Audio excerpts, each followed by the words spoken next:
वसई तालुक्यात तलाठ्यांच्या मोठ्या कमतरतेमुळे महसूल विभागाचा कारभार विस्कळीत झाला असून सर्वसामान्य नागरिकांची कामं रखडली आहेत। साध्या वारसा नोंदीपासून ते सातबारा फेरफारपर्यंत अनेक कामांसाठी नागरिकांना वारंवार तलाठी कार्यालयाच्या फेऱ्या माराव्या लागत आहेत। वसई तालुक्यासाठी एकूण 51 तलाठी साजे मंजूर आहेत, मात्र प्रत्यक्षात केवळ 27 तलाठी कार्यरत असून तब्बल 22 साजांचा कारभार अतिरिक्त जबाबदारीवर चालवला जातोय।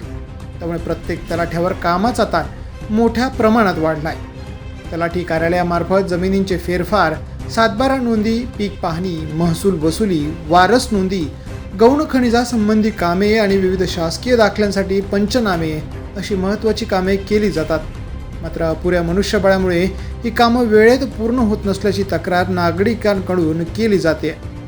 वाढत्या लोकसंख्येच्या आणि विस्तारणाऱ्या तालुक्याच्या पार्श्वभूमीवर तातडीनं नवीन तलाठ्यांची नियुक्ती करण्याची मागणी जोर धरते।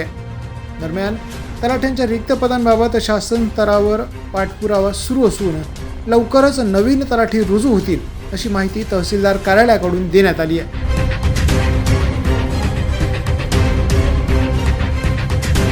द पोलीस न्यूजसाठी अनिल शिरसाट, वसई।